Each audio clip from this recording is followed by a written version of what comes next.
For the past 2 years, I've been riding the Husqvarna Norden 901 Expedition across all kinds of terrain, from highways to dirt roads and even some questionable off-road sections.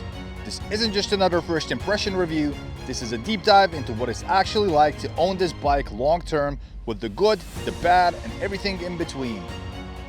I'm Nimrod, welcome to Ride with Nimrod. Let's get into it.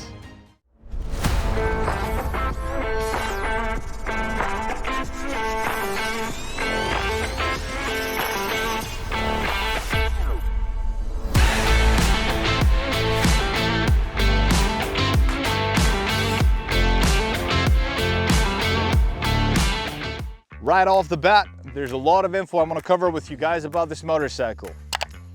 Now, as I've mentioned, it's not a general review. I won't be talking too much about the specs of the motorcycle. There's already a bunch of videos out there on YouTube covering both the standard Norden 901 as well as the Expedition. I mainly wanted to focus on the ownership experience of what it's like to own the bike after 2 years, 20,000 plus kilometers ridden in all kinds of conditions, in rain, snow, mud, mountains, lowlands, on-road, off-road, you name it. Just wanted to give you guys a better idea of what you're getting into if you are considering buying this motorcycle. And I've done my best to structure the video in a way to make it easier for you guys to follow. Make sure to check out the chapters below if there's anything in particular you're interested in.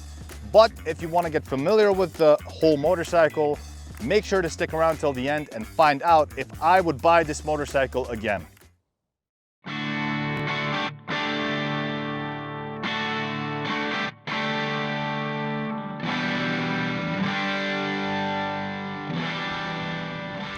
Okay, so why the Expedition? Why not the standard Norden? Why Husqvarna? And why not a Ducati or a BMW even? Well, I was already in the market for a lightweight adventure bike, mid-size as they're called. I was already familiar with the KTM 890s at this point, especially the Adventure R, because that already came with the big suspensions and everything. I wasn't really a fan of the KTM's look. They have the whole waspy headlight thing going on. I'm not a fan of that.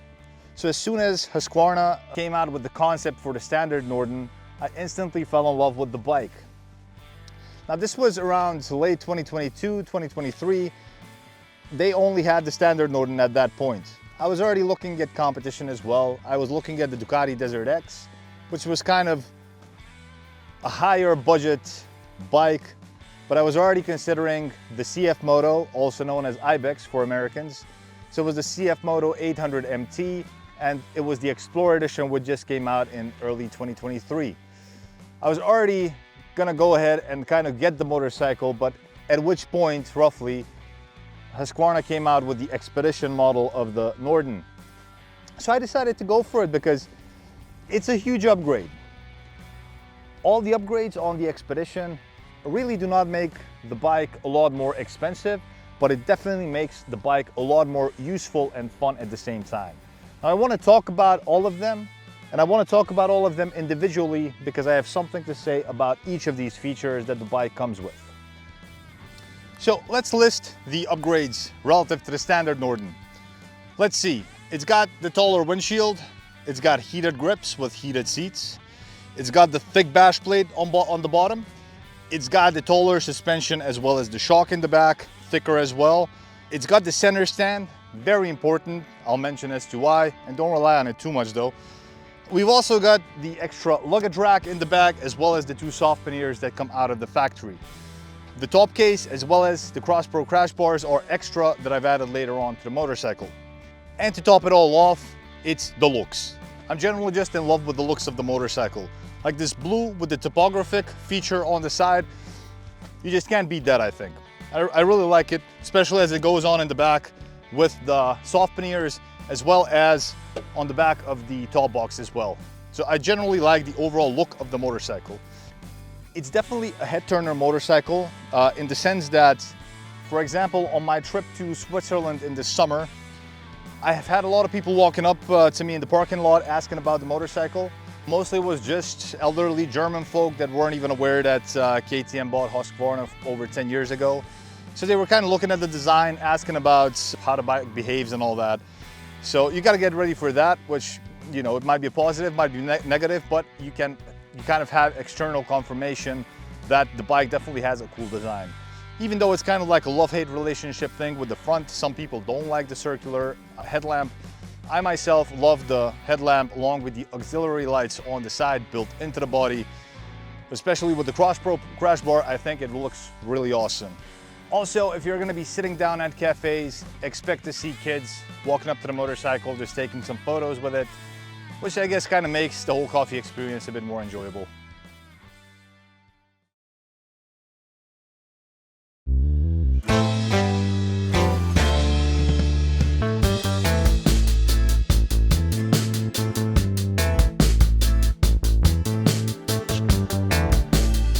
Why did I pick a Husqvarna over a GS BMW or a Ducati Desert X or a T7 even?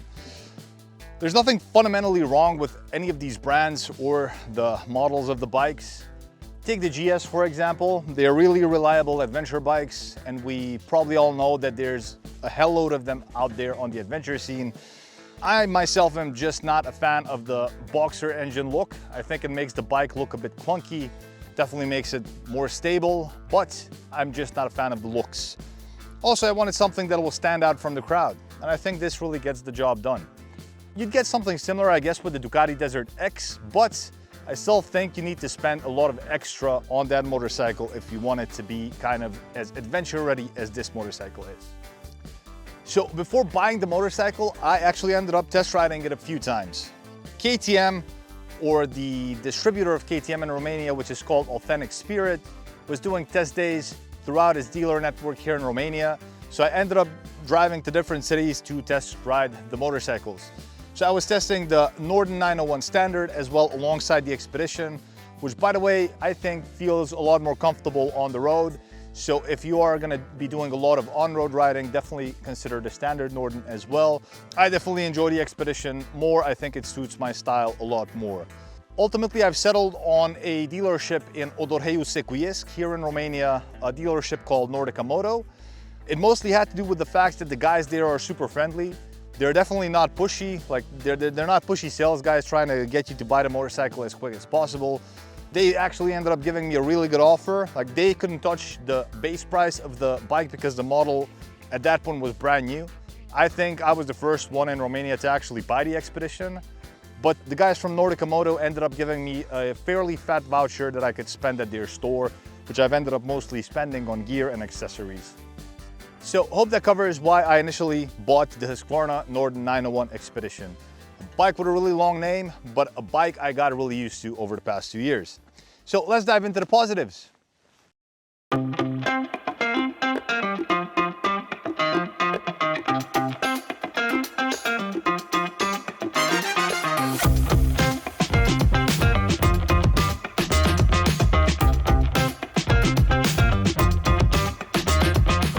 One of my favorite things on this motorcycle, especially as we're coming out of the winter, are the heated grips as well as the heated seats.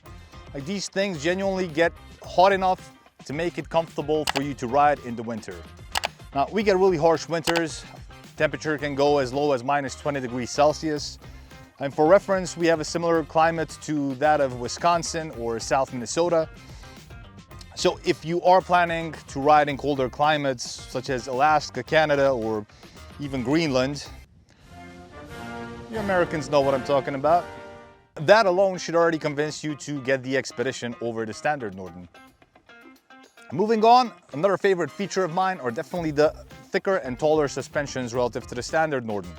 I believe these are called the WP Explorer suspensions. Regardless of the name, even if you're not going to be doing a lot of off-roading, it's always nice to know that you have an off-road capable bike. Like if you're going to go on a long trip and you see a nice something up on a hill and there's only a mountain road going out there, at least you know that your bike's plenty capable of dealing with those situations, relative to something like a cruiser or a speed bike, like as most adventure bikes do. Strip away the headlights, the shrouds, especially the gas tank, and what you're left with is practically a giant motocross bike. Given my background in motocross, this definitely has helped me to kind of adapt to a larger road bike. Next up on the list is the taller windshield with the little curvature on top as well as the hole in the middle. The hole serves to make the bike more aerodynamic and the amount of wind that gets through does not bother you whatsoever. At least it's not bothering me. The curvature on top kind of helps at higher speeds. It kind of creates, like, as air flows up and goes kind of back, it does create a bit of an air bubble. So as I've mentioned, I'm 6'1". I ride a standard adventure helmet, so it does have a visor, but I've never had issues with buffeting at higher speeds. Like, it genuinely creates an air bubble that makes it very comfortable to ride. Another thing I really love about this motorcycle is the center stand. It does help you out in different situations, so it has a bunch of advantages. Like, if you're on a long trip, you get a flat tire, just pop the bike up and you can actually remove the rear wheel quite easily. Otherwise, it does help you to park the motorcycle when the ground is, the soil is soft. And I'm laughing here because, yeah, I'm inserting the video here. It definitely makes the riding experience soft ground, right?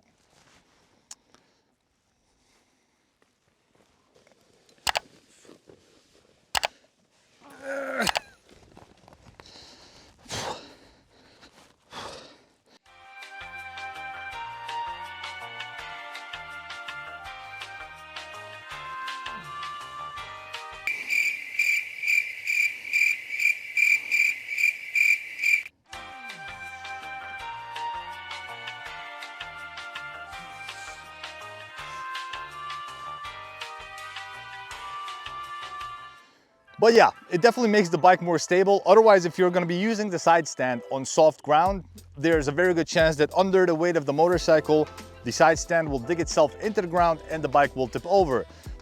You're going to diminish the probability of that happening with your center stand, but the probability is never zero. Also, I think that during cold starts, it's definitely healthier for the motorcycle to be upright. It kind of avoids the engine being in an awkward position when starting up the bike for the oil to get to where it needs to get. Maybe that's right, maybe that's not. I'm not an engineer myself, but this is kind of the way I see it. So I definitely believe that the center stand is a big positive. It does add a bit of weight, but it's not too big of an issue given that it's a low heavy bike anyway. If you do ride off-road, it will be a bit clunky at times, but it's not something that will bother you. The positives definitely outweigh the negatives on the center stand. Another thing that I really love about this bike is the giant bash plate. It's thick, it's heavy duty, it definitely makes the bike look like a tank. Like, if your bike has this giant bash plate, you can rest assured that it's got enough protection, so much so that you're probably not gonna be needing crash bars down there, which does bring me to the crash bars that I've mounted on the motorcycle. Like, I've only mounted the upper ones given the protection that I have downstairs. The upper ones are Cross Pros, which I believe are made in Portugal. They're quite lightweight, but they do offer really good protection. And on top of the fact that they protect the shrouds as well as the motorcycle in general, I think they make the bike look really cool. Like, the overall design with the Cross Pros on there kind of reminds me of Boba Fett's spaceship from Star Wars. I'm not sure why, I don't even think that they look alike, but I'm gonna insert a pic here, but it just reminds me of the spaceship. Yeah. Moving on with the positives, I definitely got to talk about ergonomics. Like, the seat on this motorcycle is insanely comfortable on long trips. It is wide in the back, so that does make it comfortable for when you're doing highways, but it is slim enough in front to make it feel like a motocross bike when you are standing on your feet, which makes riding off-road that much more comfortable as well as offering you a lot of stability as well. I always have it on a low setting because I've mentioned my height. It's easier for me to actually touch the ground. But I found myself that on long trips, I'd occasionally set the seat to the high position because it kind of changes the way I sit on the bike. It's more comfortable for my knees, but then later on, I'll just set it back. Now, it's really easy to adjust. You take the ignition key, you put it down there, you take off the passenger seat, you move the position, put the passenger seat back, and you're done. Also, the feedback that I got from the missus as well as friends, it's really comfortable to sit back here on long trips, especially if you have the top box as well. You don't have the pillow in the back, but I never got any complaints about it, but the seat itself is comfortable. Something that was a real standout for me when considering the standard Norden or the Expedition were the soft panniers that come with the motorcycle along with the luggage rack for them. As I wasn't really planning on buying, aftermarket luggages, the bigger ones from Lone Rider or Tusk or whichever. However, I do want to mention a couple of things that are negatives about them, but I will include these in the negative section separately. But overall, I really love them, and they really have carried a lot of luggage throughout the past 2 years of my life. Now, I want to talk about the electronics of the motorcycle. Now, a lot of motorcycle riders will tell you that if your motorcycle has ABS or traction control, then you're not a real motorcycle rider. Because then anybody can practically ride the motorcycle and you won't actually develop your skills. Now, I do agree with that up to a certain point, in the sense that if those are skills you want to develop, you may as well buy a motocross bike first and try to get a feel for the motorcycle, get a feel for the brakes, the traction as well. And definitely I wouldn't recommend, buying an older motorcycle without these features, because if you do end up crashing, then what the consequences of that may be. So it could result in death as well. So electronics on a motorcycle such as this one, why I think they are really beneficial. So that's why I was saying that I agree with some of those sayings up till a certain point. From then onwards, I believe it's really beneficial for your motorcycle to have an ABS as well as traction control, because maybe out of 1,000 cases, 999 times you will get everything right and you won't have issues. But it's that 1,000th time that the electronics will kick in and they will save your butt, they will save your life as well as your expensive motorcycle as well. So definitely keep that in mind looking into purchasing a motorcycle with electronics. The electronics on this particular bike are really amazing because it does come with 4 different ride modes. You do have street mode, rain mode, off-road mode, as well as explorer mode. Now the first 3 are kind of self-explanatory. I won't really go into too much details about them, but it's the explorer mode that really stands out, as that is the mode in which you can genuinely customize your ABS as well as your traction control. You can completely turn those off if you really want to go full rally mode. You can change your throttle response as well. It's got rally and all that jazz. It's something I don't really do. Like I have a favorite setting that I have in Explorer mode, and that's kind of the one that I got used to, and it's the one I'm riding with myself. As I don't really like to abuse the motorcycle too much, as I've mentioned, if I really want to do some heavy off-roading without ABS and traction control, I'll just take my FE350 out for a ride and kind of enjoy my day that way. I really want to spare this bike as much as I can when I'm not tipping it over, talking about the motorcycle. That definitely helps as well. But again, the electronics are definitely insanely helpful. I've had situations in which ABS has saved my butt.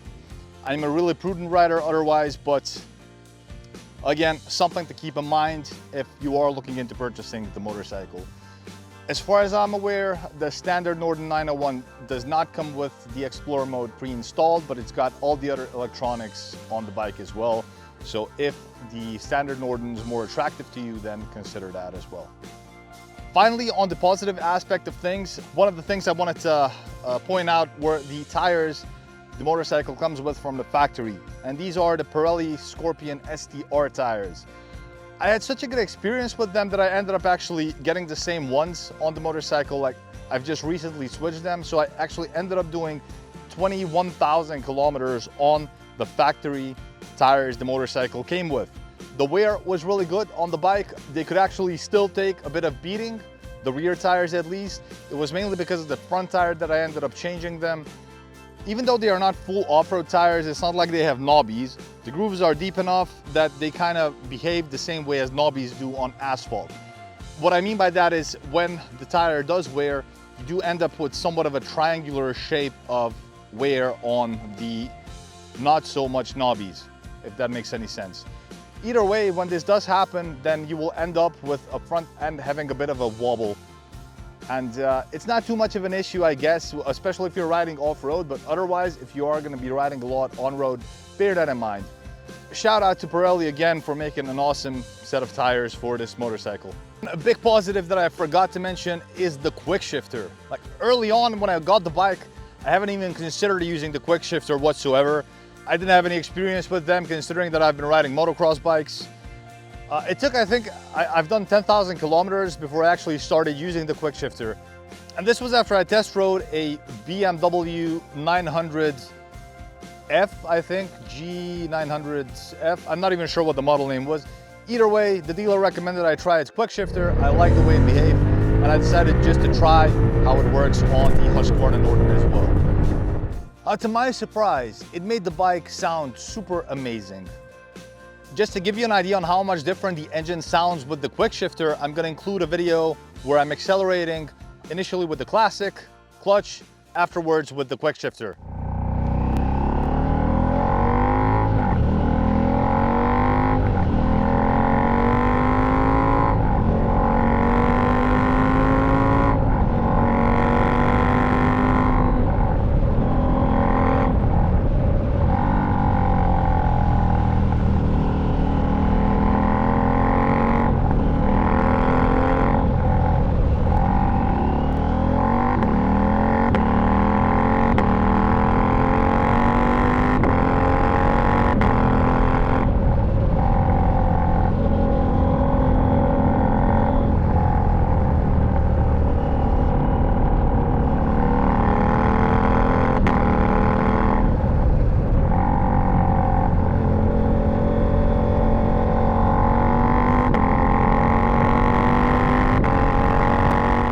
I told you it sounds amazing. I've been asked, like when we were doing group rides, some of the guys were asking like, which one's the motorcycle that sounds so cool? And everybody's like, yeah, it's this one. So yeah. Keep it in mind, I think this is a real big plus for the Norden overall, not just the Expedition model. So I think, if I'm not mistaken, the Quickshifter also comes with the standard Norden as well. Correct me if I'm wrong in the comments or something, but I can't remember. So I don't want to constantly be praising my horse, so I guess we should be moving on to the negatives next.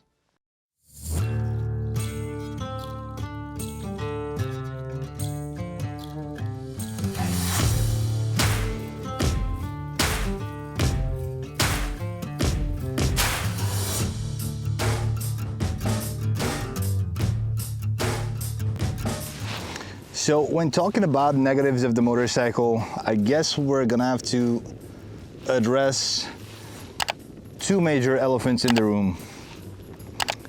The first one being the obvious KTM's financial issues by now. The other one being the camshaft issues. But before I go into that, I wanted to recommend to you guys one of these jet blowers that you can get from AliExpress. It is insane. Like, on top of the fact that you can really use it to dry your motorcycle after you wash it, it definitely does help you in doing a really cool campfire in an instant.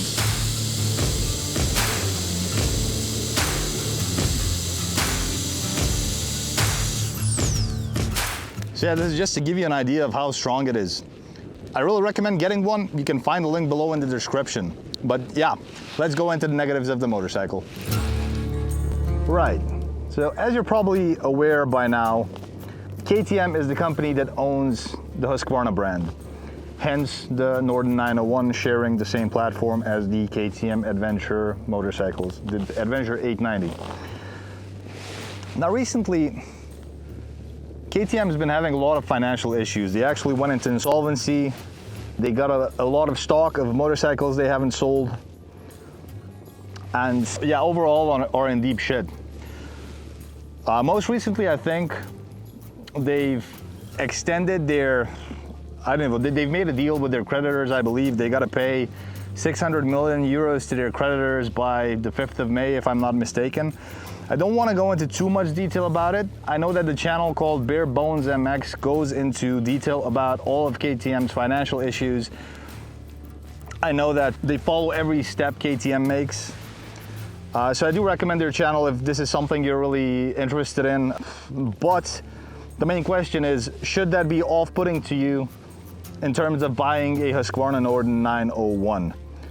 I really don't believe so. And it sounds weird, but I actually believe that this is a good thing on some level that this happened to KTM.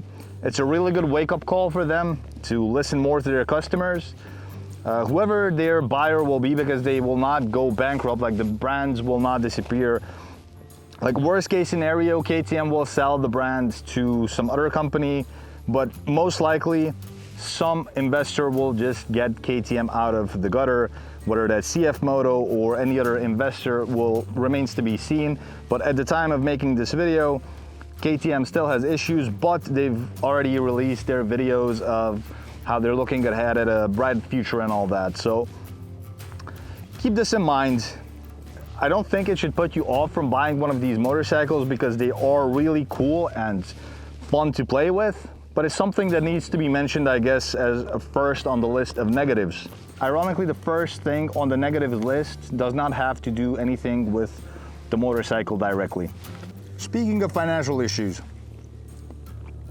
one of the reasons why they probably ended up in this situation has to do with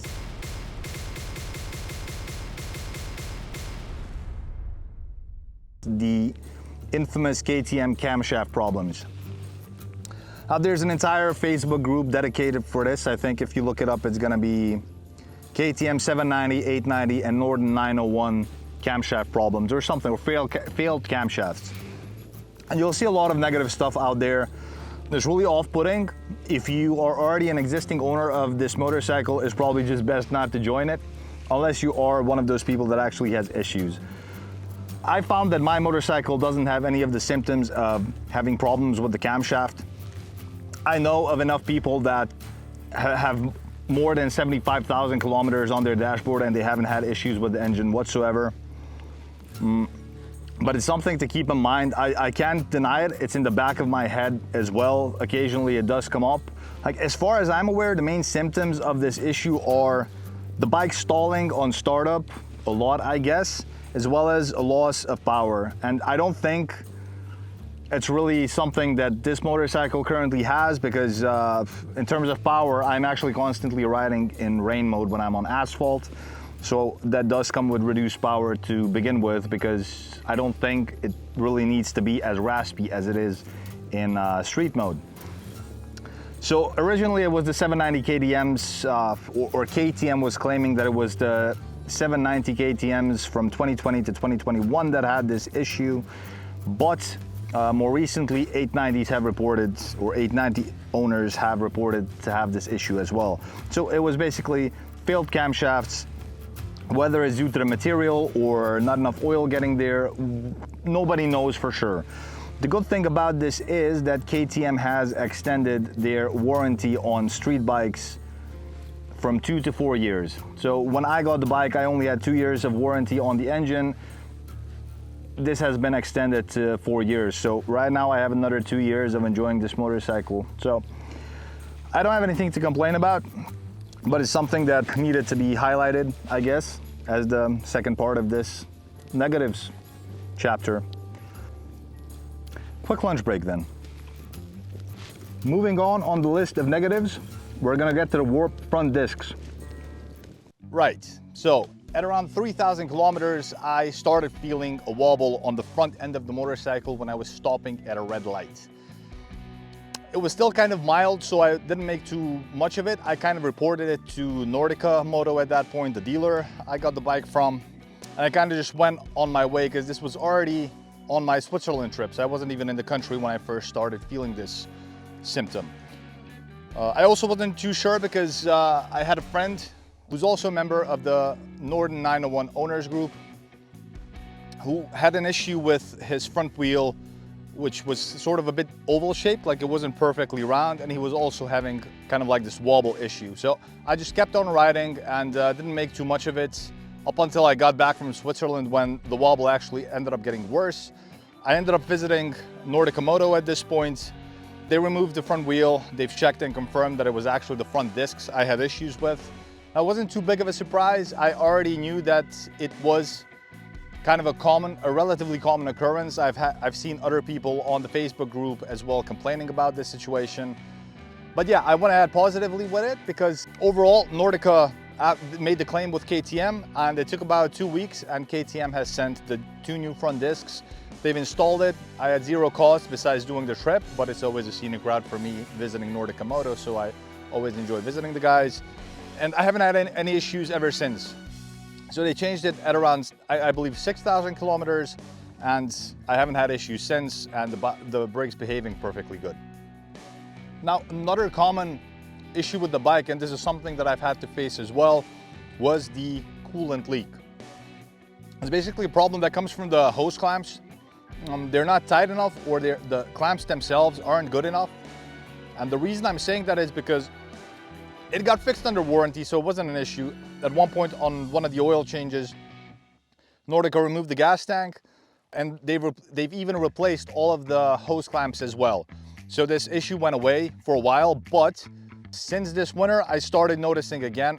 The way you notice this issue is you don't exactly get a puddle on the floor of your garage or anything. It's basically like the leak is so small that you only notice it when you start up the motorcycle. As soon as the engine gets warmer, you will see steam rising. Now, the only major negative thing about this was that I actually thought that something was on fire, like until I noticed that this was just steam. I stopped the bike instantly and started looking for, you know, melted cables, something, electrical issues or something like that. But luckily I've never had electrical issues with the bike so far. So it's still just a hose clamp issue, I think, and I can confirm that it's probably not from like the pump housing or anything, because I have some deposits on one of the hoses here as well. So one that I could actually reach now by hand, but I don't really want to touch it. I don't really want to touch that myself. I'd rather just let the guys from Nordica deal with it, just to make it all official, and let the guys from KTM know as well, just to give them some feedback as well. Right now, I'm pretty sure there's not too many people working at KTM right now, so they won't be looking at these issues, but I'm pretty sure that as soon as they'll get out of their financial situation, or as soon as they have that sorted, they'll start dealing with all of the feedback as well, and they will start listening to their customers a bit more. So I'm pretty sure these are fixes that down the line they will solve, but something like coolant hose leak is not exactly a deal breaker for me. It's somebody not having done their job right in the factory to begin with, I guess. Next up on the list, I know that I've been praising the windshield so far, and it does a really good job, but one thing it really lacks is side protection from the wind. You do get a lot of shoulder wind, which is not exactly an issue unless you're going for long rides. On days when I was doing a lot of highway riding, obviously that would have been an issue. Now, I've noticed that some owners solve this by actually changing the factory mirrors out to snapback mirrors. I know that Rottweiler Performance has these as well as a few other brands, but you can just get the cheap AliExpress one as well. The reviews for that are really good. I didn't get the snapback mirrors because I really like the shape of the factory mirrors. So you can imagine that the wind issue is not as bothersome as some people make it out to be. But I guess it's a matter of preference. In my situation, I just really like the fact that I have a lot of wind protection on top. But I wanted to include this into the negatives because I've seen a lot of people complain about it on the Facebook group as well. A major negative on these bikes, I believe flaw as well, I can call it like that. And I'd love to sit down with the engineer for a coffee that came up with this stupid design, both for the KTMs and the Husqvarnas, given that they're the same platform, is to place a giant catalytic converter under the rear suspension of the motorcycle without any protection. Roughly, I don't know, a couple of inches away, one from the other one. But to explain more, I'm gonna let Nimrod from the garage give you a lot more info on that, because I'm gonna have to enjoy my lunch till then. Welcome to the garage. This right here is the catalytic converter of a Husqvarna Norden 901 that I've borrowed from a friend. It's basically the same part that goes onto a KTM 890 Adventure, since both bikes are running the LC8C platform, where LC8C stands for liquid cooled 8-valve compact engine, which it really is. It really is a compact twin cylinder engine. Now, catalytic converters are here to stay, and they are here to reduce emissions, which is quite a noble cause. They work by heating up the catalytic converter to 800 degrees Celsius using metals like platinum, palladium, as well as rhodium. They run a chemical reaction with the exhaust gases at these high temperatures. The chemical reaction reduces or gets rid of some of the nastiest stuff, such as carbon monoxide, as well as nitrogen monoxide, along with hydrocarbons, also known as unburned fuel, essentially causing your motorcycle to have a cleaner fart. Which is all nice in theory, but here's the problem. Let's talk placement. On both the KTM 890 as well as the Norden 901, this giant thing, which is essentially the size of an American football, sits just a couple of inches below the rear shock of the motorcycle, which normally shouldn't be a problem, but since these things run at 800 degrees Celsius, you don't really need to be an engineer to figure out that 800 degrees Celsius does not mix well with rubber bushings or other components. So what are you left with? Rear shock fail, bushings cooked, or, well, oil breaking down. All because of this thing. There is somewhat of a fix, which is obviously pretty good news. I've applied this so-called fix myself even before the motorcycle arrived. I've ordered an AliExpress version of a heat shield, which I guess has done the job as well. And you are welcome to follow in my footsteps and get the budget option from AliExpress. But if you are going for something more mid-tier, then you best be opting for the Camel Adventure part, which is probably the original one that the Oriental country has ripped off. On top of that, it does come with a nice cutout of a camel, which obviously suits a adventure motorcycle really well. But if you are gonna go premium and go for the creme de la creme, then you best be opting for Rottweiler Performance, since they are offering a carbon fiber version of this heat shield as well. Now, carbon fiber has better heat dissipating qualities, and I can't really slap a number on as to how much better it is relative to the metallic parts. But if nothing else, it definitely complements the looks of the motorcycle since it is made out of carbon fiber. If you are picking one up, please use the affiliate links below. It would really help support this channel. Even if you're not going to be using the links, I'd still recommend you to pick one up because it will save the rear shock of your motorcycle. But here's the real question. Does this thing actually make a meaningful difference in reducing emissions? Because yeah, it's, extra weight. It weighs 3 kilos. It bucks with the sound of the motorcycle. It just basically makes it sound like a giant sewing machine. Cooks your leg because it is running at 800 degrees Celsius. And on top of cooking your leg, it's also frying your rear shock, which is obviously the worst part of it all. So, is it worth it? And let's do the math. The average adventure motorcycle does roughly 10,000 kilometers per year. That works out to about 100 grams of CO2 per kilometer. Multiply that out, that's 1 metric ton of CO2 per year per motorcycle. Now, a catalytic converter reduces that by around 10%, and for the sake of calculation, we are going to stick to the rounded at 10%. So, with this installed, your emissions go down by 0.1 metric ton, leaving you with 0.9 metric tons of CO2 per year per motorcycle. So, let's scale that up. Let's assume 50,000 of these bikes are on the road. Without a catalytic converter, they produce 50,000 metric tons of CO2 per year. With a catalytic converter, they emit 45,000 metric tons. So total savings, 5,000 metric tons of CO2 per year, which is not too bad considering how much these motorcycles pollute. But now, these numbers don't really make sense unless you compare it to something more meaningful. So let's compare that to, say, something like Taylor Swift's private jet. And according to 2022 data from flightradar.com, Taylor Swift's private jet emitted roughly 8,300 metric tons of CO2 in that particular year. So yeah, her jet alone, traveling in luxury alone, completely cancels out the CO2 savings caused by 50,000 adventure motorcycles. Hell, in fact, she even overshoots it by 3,300 tons. So ask yourself, what's really making the difference? Is it this thing? This heavy thing that goes on your motorcycle? Or is it the other problem? It's like trying to bail out a sinking ship with a teaspoon while someone is drilling holes in the hull of the ship using power tools. It's a Sisyphus type of situation, it's an uphill battle. It's you're trying to reduce emissions, whereas you're not exactly solving the problem, right? And let's face it, like motorcycle manufacturers such as KTM do not want to slap these on their motorcycles. They are familiar with the issues that they cause as well. But ultimately, who ends up paying for the price? It's you. You, the end user of the motorcycle, is paying for the price of this damn big ass piece of metal. You're paying for it by price, you're paying for it by performance, heat management, as well as long-term wear on the engine. And to top it all off, the 2024 model comes with an oxygen sensor the size of roughly a spark plug on top of the catalytic converter that runs the cable all the way to the ECU of the engine, ensuring that the existing heat shield will not fit the catalytic converter of the 2024 model of Norden, at least.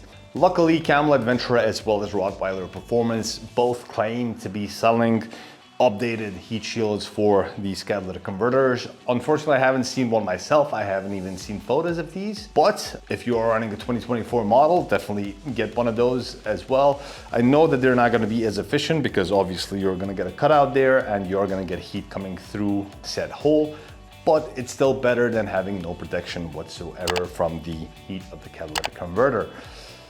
And again, if you are running one of these bikes, I strongly recommend you to get one. Definitely please use the affiliate links below. You will thank me later. Now, if you found this information to be useful, please leave a like, drop a comment, and yeah, let's get back to the main video. Thank you for the details, Nimrod from the garage, right? One slightly smaller issue or negative with the bike is the lack of a TPMS sensor, the tire pressure monitoring system. It doesn't come with one from the factory, and it can be annoying to not be able to check your tire pressure. You know, you could have a small puncture, and it kind of happened to me before that I found myself on a longer trip with having my girlfriend in the back, and I was kind of feeling a wobble from well, the rear end of the motorcycle. And it kind of felt like I had a flat tire, but it turned out to just be the surface of the road. The waves that form from trucks on the asphalt over the summer because of their weight, the asphalt loses its shape, and again, it kind of feels like you got a flat tire, but you don't. So this is the point when a TPMS sensor would come in really handy. Now the good news is that Husqvarna / KTM does sell a TPMS sensor. However, this does cost like 220 euros last time I checked, so it's insanely expensive. The only benefit of paying that amount is that you will see your tire pressure on your main dashboard. Now, I don't think it's worth actually paying this amount for the factory TPMS, so I opted for an AliExpress version, one that I got for 20 euros, and I'll link that into the description because I believe it works awesomely. All I had to do was replace the valve caps, and I've added the small monitor onto the handlebar. The good thing about it is that it does give you the perfect info that you require, your tire pressure. Additionally, it does show your tire temperature as well, but obviously I don't know if the values are exact, but it's enough for me to have roughly an idea. Also, considering you're going to be going off-road, you will be changing the pressure in your tires as well. It's definitely worth having this on your handlebar. Unless you want to pay for the factory one, go ahead and get that, but otherwise I highly recommend the one from AliExpress. You don't even have to plug it in, but you can charge it straight from the motorcycle. You can also charge it with your USB-C back home, and you can just have it on the bike. I don't even have my charger on me, but I always have the thing on the motorcycle. I don't even have it on all the time, only when I really want to check the tire pressure because, why not? Also, the two caps, the two sensors on the wheels have small batteries inside them. I've had the sensor now for roughly 6 months, I believe. And I haven't had issues, I haven't had to change the batteries so far, and they're working perfectly, so yeah. A negative, but something that I recommend. Also in contrast, the Ibex 800MT or the CF Moto 800MT comes with the TPMS sensor from the factory. So again, a very good bang for your buck. Moving on. The navigation system built into the dashboard is minimalistic. It'll give you arrows as well as street names. It does work, don't get me wrong, because I have tested it myself, but obviously it's not the same as when you've got something like Apple CarPlay or Android Auto. Now, that's not to say because Husqvarna has a GPS mount as well as a source of electricity built into the tower. So whatever you're gonna connect to it, you have power straight from the tower. You don't have to connect separately to the 12-volt socket or a USB socket. Ultimately, you can mount your own GPS system on here. I know that some people run a Garmin, but I know that those are insanely expensive. Alternatively, you can use a Carpride Carpride?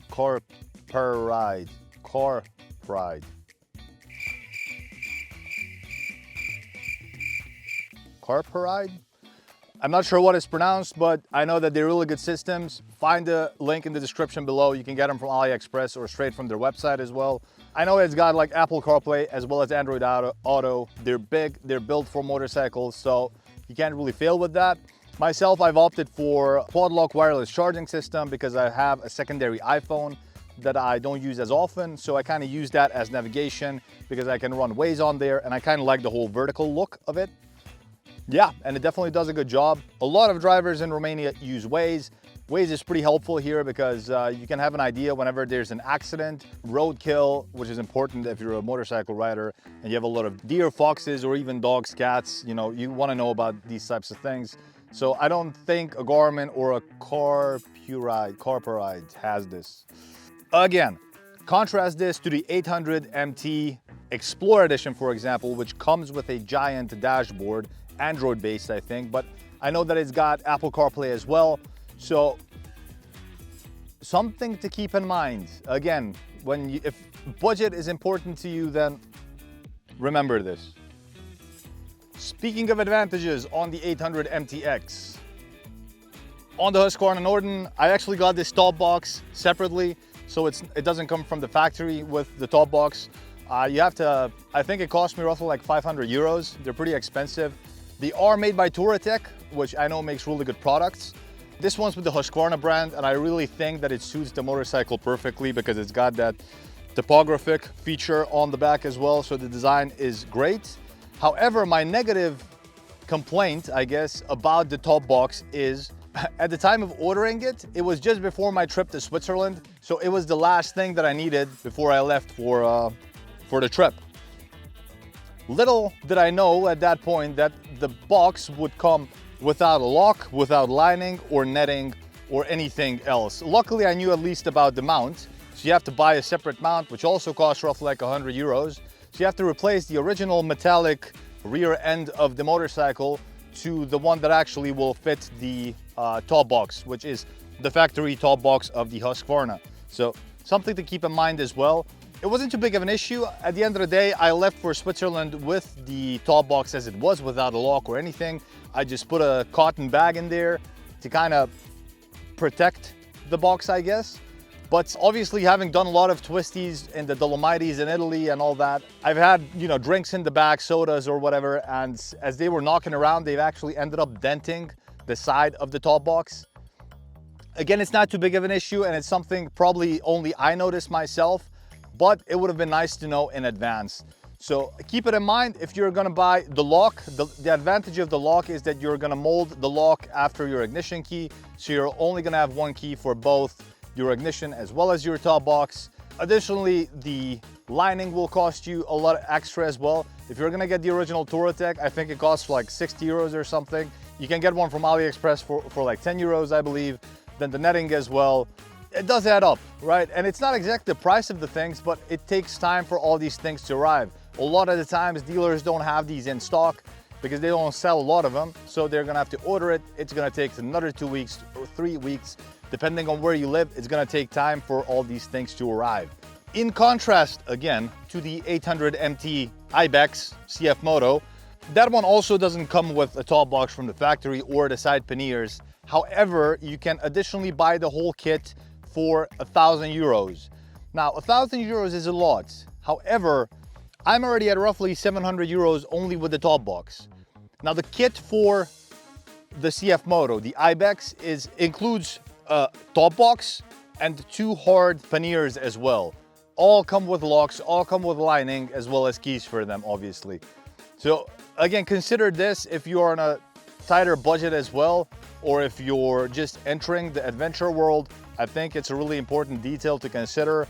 Again, at the end of the day, it's up to your preference. I wanted you to be aware of this situation as well. If you are gonna buy a top box for your Husqvarna Norden 901, keep these things in mind. Let your dealer know that you should also order, or that they should also order the lock, lining, netting, as well as the mount. Very important detail. You can't really do anything without the mount, so yeah. Speaking of luggages, a negative on the Expedition. And I mentioned this in the positives that I'll get back to this kind of small issue. It's not too big. It has to do with the soft panniers that come with from the factory. You actually have like the rack itself, and I will show you videos on this. The rack itself is kind of triangularly shaped. Now the problem is that you only get the panniers with 2 railings to fix the panniers onto the bike with. These are all the way in the back. Not too big of an issue. If you're not carrying something too heavy, your luggage or your panniers will still be okay. However, I found that early on when I was testing them out at higher speeds, the wind causes the two soft panniers to kind of bend outwards, which gives them an awkward look. It's not something you really want for your bike. So luckily this can be solved by adding another set of railings to both your panniers. Now, these railings are made by a company called Quickshifter in Germany. The problem with that is that they don't sell directly to consumers. They only sell directly to retailers, large stores, whether that be Walmart or whichever. I don't even know where you can find these in the US. I know that they sell them at Decathlon, a French sports store, kind of like Dick's Sporting Goods or something, rough equivalent. My issue is we have Decathlon here in Romania as well. They don't sell them here. Decathlon from France would not send it to me directly, even though we're in the European Union. And they also wouldn't send it to a Decathlon store here in Romania. I was lucky enough that I kind of complained about it on the Facebook group, and shout out to Daoud Delance, who actually went out, bought a set of railings, and his wife ended up shipping them over to me. So I've installed those myself, and they've done a really good job on holding on to these soft panniers. Again, I've been happily using them ever since. Something to keep in mind, if you're still gonna pack something heavy and you are gonna go off-roading or to situations where you know that your panniers will kind of wobble a lot, make sure to use some extra straps, kind of just to fix them to your racks. It just, I don't know, gives you an extra peace of mind. I've seen other expedition owners complaining about stitching being broken, their railing breaking, or something similar. Otherwise, not many have complained. If you need more heavy-duty soft panniers, you can sell those off to some other Norden riders, and you can just get the Moscow's, Lone Rider, Touratech, whichever brands. There's a bunch of brands that do these soft panniers, a lot larger ones, but bear in mind that you're gonna need a different railing set for that as well, which does need to go on the bike. The original railings that come from the factory, the ones that I've mentioned that are triangular shape, I think really suit the motorcycle. They make the motorcycle look really good. Whereas if you are gonna mount some large bags onto the side, the square ones kind of make the bike look a bit awkward. But I guess if you're going for practicality over looks, then there you go, there's always a solution. Moving on, if you're a motorcycle rider, you're probably familiar with the awkward feeling you get when you hit neutral at a red light.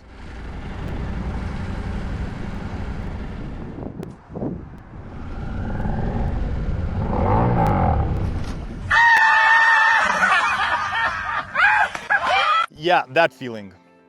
Well, if you're a KTM 890 or a Husqvarna 901 rider, you somehow will have the luck of finding neutral occasionally between 5th and 6th gears. Don't ask how, I'm not an engineer. I don't know who came up with this, but yeah, listen to it yourself.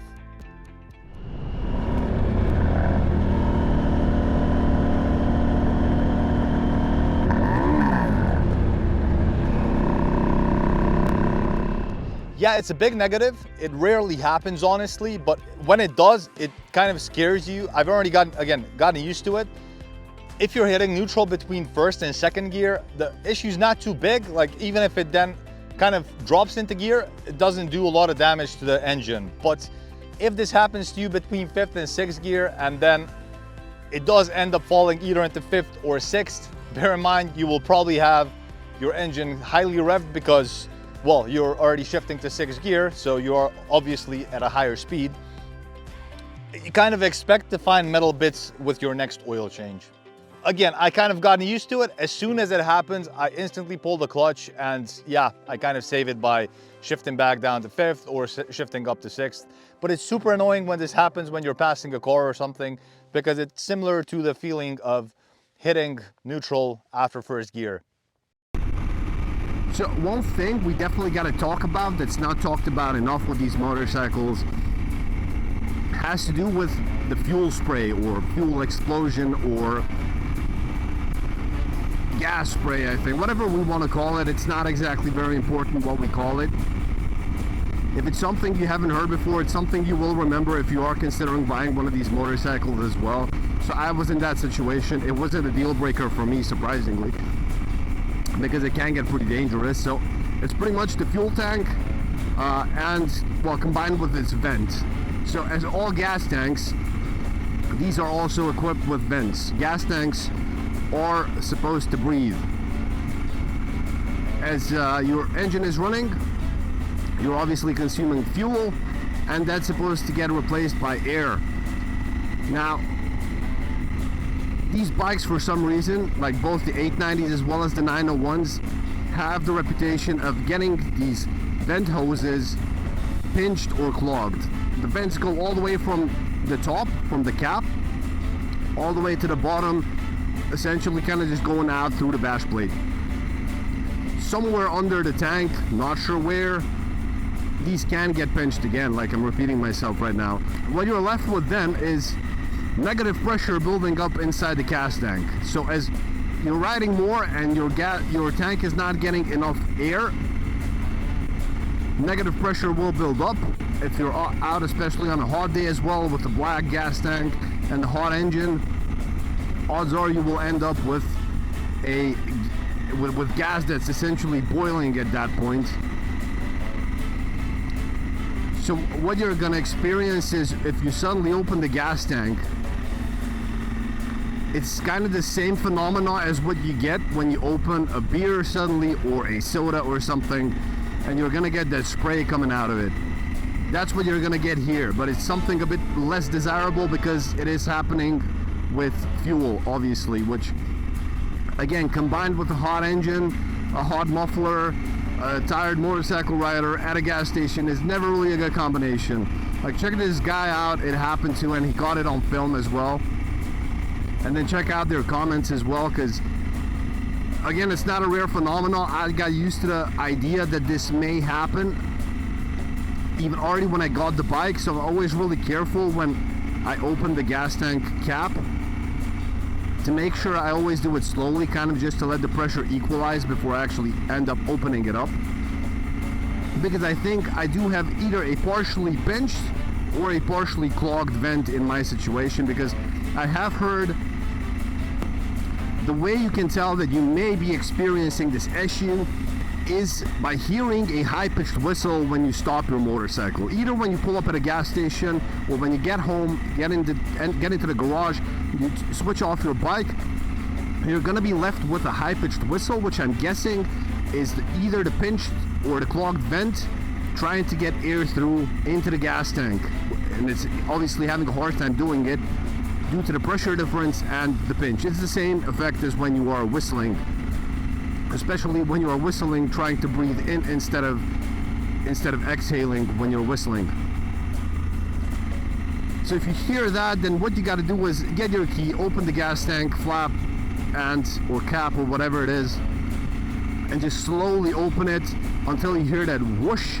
You hear the pressure equalizing, and once that's done, you're safe to open the gas tank at that point. Again, it's something you got to be really careful with. I think it's pretty rare that it happens, because again, it's not something that's happened to me directly. Like, I didn't get the spray itself, but I'm always careful. Like, I'm dealing with fuel, which is between my legs, and I don't want it to kind of spray all over me, right? As with the other guy, as it has happened to the other guy. So what I've done today, because we've been riding now for at least like half an hour, we've obviously consumed some fuel as well here. We do have an open fire here, which I'm obviously going to avoid right now. But again, I have the H5. I'm going to find a quiet place. Like, I'm going towards the mountains right now. I'll find a quiet place, set up the H5, target it towards the gas tank. I'm going to try to get both the high-pitched whistle as well as the whoosh you get when you open the gas tank. This is something that you definitely got to be aware of if you have one of these motorcycles, or if you are going to be buying one of these motorcycles. You can remedy this obviously by servicing the bike. It's just a bit complicated. You got to take off the gas tank. If there's nothing visible on the top of the vent nor on the bottom, then it's obviously going to be something under the gas tank, which partially is probably in my situation as well. And I'll try to remedy this with the next service where I get to have my gas tank removed. I'll ask the guys from Nordic Motor to take an extra look at the vent, just to make sure I'm not going to be experiencing this kind of nasty phenomenon. So right, we are going to go ahead and attempt it. I can't hear the whistle, so it's not going to be very informative, but still maybe we get the whoosh. So I'm going to stay quiet. Should I stay quiet? I'll stay quiet.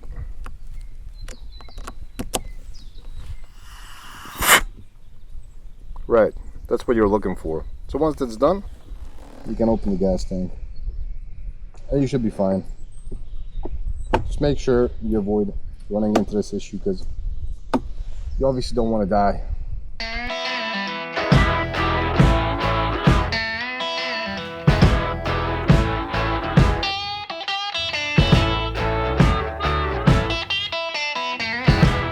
Next up, I'm gonna move on to small annoyances. These are not such major issues, but they deserve to be mentioned. They're definitely not deal breakers, but you should be aware of these. First up, the battery that comes with the motorcycle from the factory is lead acid based.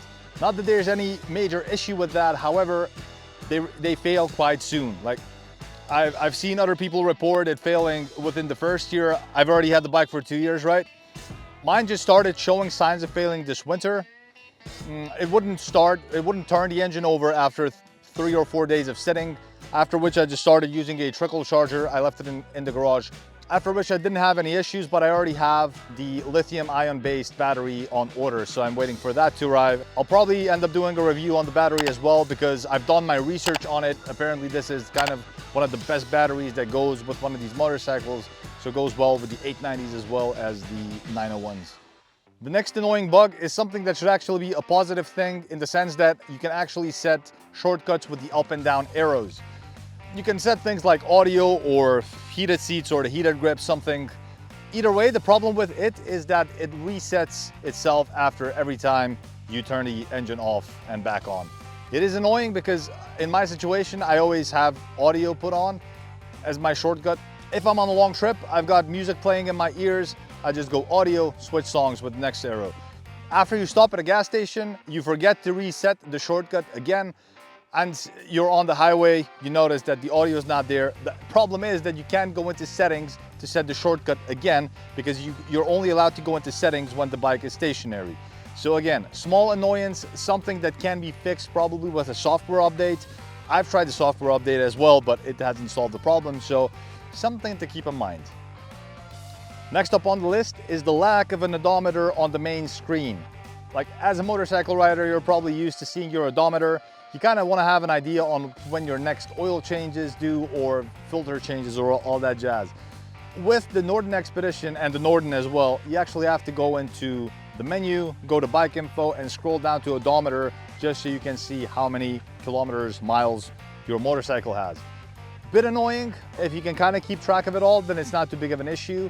I've initially set trip A, like I haven't resetted it, so I can have that as my odometer. However, that only goes till 9,999 kilometers. So after which it goes back to zero. So yeah, it wasn't exactly ideal. So I still have to go into bike info and then check the odometer.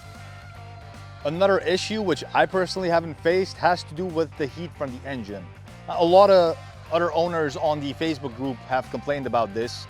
Maybe if you've ridden a Yamaha before, it behaves a bit differently, or some other brand.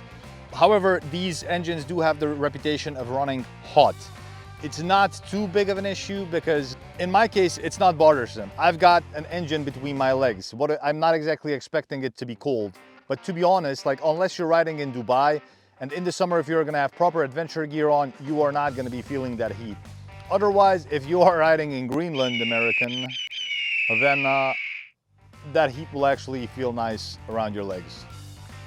Ways you can kind of lower the heat coming from the engine, and the first one's a bit controversial, is letting the catalytic converter fly because that gets super hot. Its job is to get super hot because its job is to burn off excess fuel as well as pollutants. So if that flies, you replace it with a pipe, you're obviously gonna get less heat. However, you will have issues with your MOT or police because it is a legal issue. So if you're gonna be riding like Paul Tarez, you're gonna be converting your motorcycle into a rally bike, then yeah, you're welcome to. Or maybe Lyndon Poskett. I know these guys are pro rally riders with these motorcycles, Tarez being on the T7. If you're gonna be riding off-road, yeah, definitely let the catalytic converter fly. If you're gonna be riding like me on-road, it's better to just keep it on there. Definitely just use a heat shield. Very important to have the heat shield there just to save your rear shock. And that will bring me on to the next issue as well. Like other ways to diminish the heat coming from the engine is to use a heat wrap on your pipe going to your exhaust. It will maybe somewhat help, but ultimately you've got an 889cc engine sitting between your legs running hot. So unless again you are riding in Dubai or something in 50+ degrees, then you should be okay. This does bring me on to the next issue, which is failed shocks. I've seen this happen on both standard Nordens as well as Expeditions. So it doesn't really matter whether it's the Apex or the Explore shock. It's most likely caused by the heat coming from the catalytic converter. You don't really need a diploma knowing that 800 degrees Celsius coming from a cat will probably not sit well with the rubber bushings in your shocks, the rubber components, as well as the oil in the shock. So I'm pretty sure that's the reason these shocks are failing. And again, Garage Nimrod should have mentioned this, that I've put on the heat shield as soon as I brought the motorcycle home. My heat shield arrived before the motorcycle has. So I was already ready. I was familiar with the situation and I've placed it there. Again, I got the cheap AliExpress version, and I don't know if that's the thing that saved the shocks, but it definitely did diminish the heat coming from the catalytic converter up to these shocks. Moving on, another relevant concern that was raised by other Norden owners has to do with dust ingestion. Now, these are off-road motorcycles or off-road friendly motorcycles. Bear in mind that they're compromised motorcycles. They're not gonna be perfect neither off-road nor on pavements. But bear in mind that they are advertised as off-road bikes. However, they come with a paper filter, a paper air filter. If you are gonna be riding a lot off-road or in dusty conditions, consider either just getting a foam pre-filter that I know Rottweiler Performance sells as well as you can find these on AliExpress as well, a lot cheaper, but I wouldn't really risk it, I guess. Or straight up upgrading to a foam filter, which motocross riders are familiar with as well as enduro riders. Those are the filters used by off-road riders in general.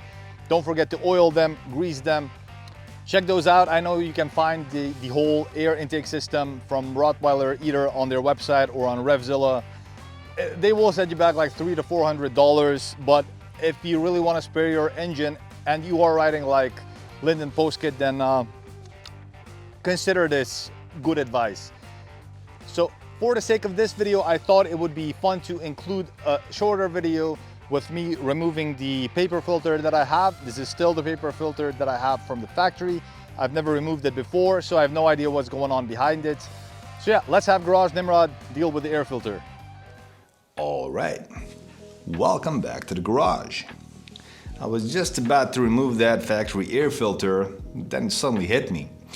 By doing so, I might actually get my warranty voided. As much of a curious person as I am, I'm not exactly ready to open the can of worms just yet. So here's the plan instead. I am going to take the motorcycle in for an unscheduled service at around 22,500 kilometers to get an oil change, to get the oil filter changed, to get that pesky coolant leak looked at as well. And I guess I will have an air filter change done earlier than the manual expects me to do so. Normally you are expected to change the air filter at 30,000 kilometers. We're gonna have this one done at, well, 7,500 kilometers sooner than the manual anticipates it. For the sake of, ease of mind as well as entertainment. Now normally the guys from Nordica Moto don't allow clients into the workshop, but I figured I'd ask nicely and hopefully they'll allow me to film the process of them swapping out the air filter. Now we are going to get a full airbox reveal once the service is done. So if you want to find out what the lungs of a Norden 901 look like after 22,500 kilometers of real world riding, definitely hit that subscribe button, tap the notification bell, and I'm going to see you guys in that video. Trust me, it'll be interesting. Cheers. Last but not least on the list, something that a lot of owners are complaining about is the one piston start. The Norden is a twin cylinder bike. It's got two pistons. Why is it starting on one piston? Now I have my theory as to why. It's not official information. I couldn't find anything in the owner's manual about it, nor online. But again, out of observance, I have my theory as to why this happens. I strongly believe that this is by design. It probably has to do with extending the longevity of the engine. My logic behind this is that if you pay close attention, you will see that the bike will only start with one cylinder when the coolant temperature is below 30 degrees Celsius. At which point you will actually hear the bike starting with a single piston. I believe this happens because the engine is cooled, the oil is thicker, so if it does start on one piston, there's less stress on components, the oil is thick, it will give it time to actually warm up, get a bit more diluted, and by the time the second piston comes on, oil will have gotten to wherever it needs to get, and your bike will then keep running normally as soon as the second one comes on. It then goes up to like 60 degrees, after which your dashboard will say that it's okay for you to ride off. Now, other owners have said that this is an issue, it's a problem of the motorcycle, it's a design flaw.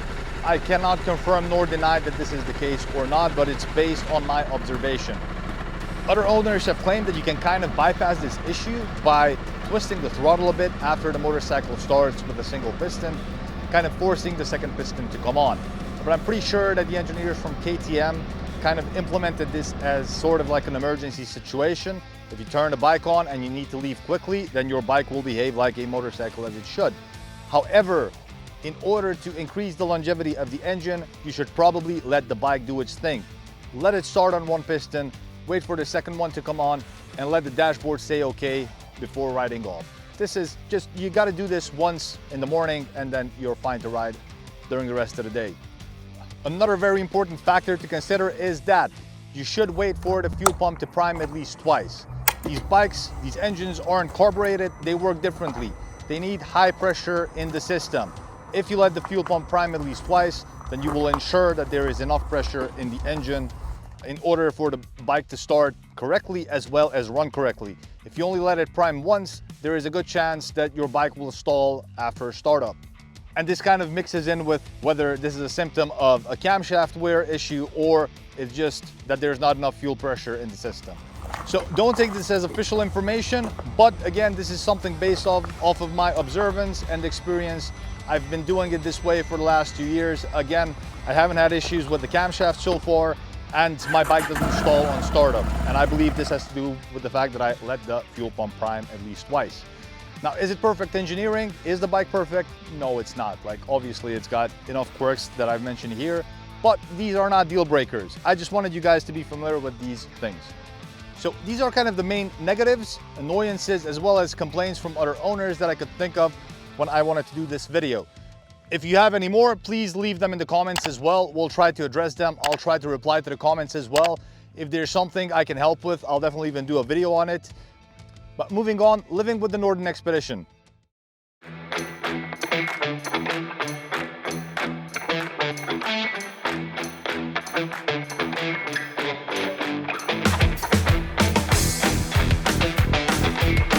I definitely store mine in a heated garage.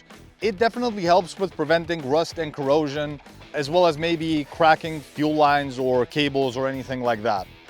Definitely worth a mention in this category though is the situation of one of the owners from the Facebook group. His name is Shane Hatley from Wichita, Kansas. I know he's got like 75,000 plus kilometers on the odometer. He was showing a video of him starting the bike up at -7 degrees Celsius. So just to give you an idea, he did say that he treats the bike as a workhorse, and it's definitely working for him. So it's not obviously necessary to store the bike in the garage, but I choose to do so as well. Regular cleaning and maintenance is something that I focus on as well. I clean the chain often as well. I like to basically just work on the bike, a couple of beers, evening in the garage, make sure all the bolts and everything are in place, which does bring me to thread locks. Thread lock is your friend, whether that's Loctite or any other generic brand. With KTM's, Husqvarna's, make sure that every time you take something off and mount it back, you're gonna use a thread lock. Even though you don't have to, these bikes do have a reputation of losing a lot of bolts. Early on, I ended up losing, I think it was a couple of bolts from the bash plate, not too big of an issue, I replaced them, but ever since then, I've started using a thread lock on every screw on this motorcycle.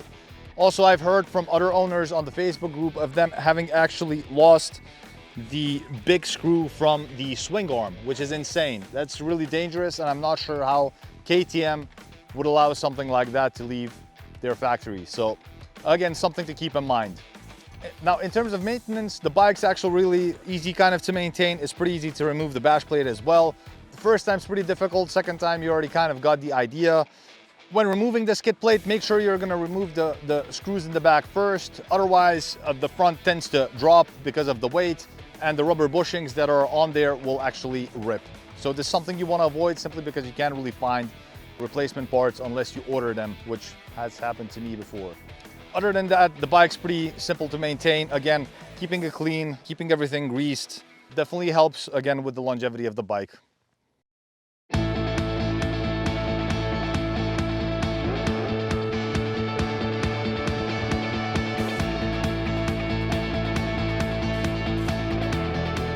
So the big question, would I buy this motorcycle again after 20,000 kilometers, as well as all the issues that I've just mentioned in this video? I'm pretty sure the answer is a definite yes. However, it would still be a slow decision because I would consider a few other models as well. Brands, models that came out after the Expedition was released, something like CF Moto's Ibex's 800 MTX. That bike also has the rally style gas tank, so it's low heavy. It's also a big rally bike as well. So it's a motorcycle that I'm hoping to test in the near future as well. Make sure to subscribe if you want to catch that video as well. But again, the only thing keeping me from buying the 800 MTX right now is the fact that the model is still brand new. I don't know its issues and quirks. I'm hoping somebody will make a video such as this one later on. However, before that, I will want to do some first impression reviews on the bike as well. Make sure to stick around for that. Definitely press subscribe if you want to see those reviews or reviews of other motorcycles as well. But again, just to confirm, I would definitely buy this motorcycle again. It has taken me on some really awesome adventures and it's really behaving again as if it was new. I can highly recommend it to anyone. It's definitely a fun bike. It does come with really good emotions, and besides all the cool adventures, it's just nice to look at when you're having a couple of beers in the evening in the garage. Keep that in mind as well. So who is this bike meant for? I honestly believe it goes for a wide range of riders. First, if you're looking to upgrade to the adventure category, it's definitely ideal for you. Even if you're a beginner motorcycle rider, it's still going to be working perfectly well for you, as well as if you're a Poltares or Linden Postkit or a rally rider, the bike will work perfectly well for you as well. I say this because the bike is very forgiving. When you're losing your back end and you run out of talent, that traction control will definitely save your butt as well. But if you're a pro rally rider, you can just put it into Explorer mode and do your thing with it. So if you're considering this motorcycle, definitely just go out, sit on the motorcycle, make sure the height fits you, make sure you're comfortable with the bike, definitely see it live. If you can, definitely take it for a test ride. And if you're happy with it, I can highly recommend the motorcycle for you. Knowing all the quirks we talked about, the Husqvarna Norden 901 Expedition is largely a trouble-free bike. Which were largely peaceful demonstrations in the face of law enforcement. If you are concerned about reliability, I genuinely don't think you should be more concerned than as with any other model of motorcycle. If you've made it this far into the video, I really believe you're a little bit insane, but hey, welcome to the club.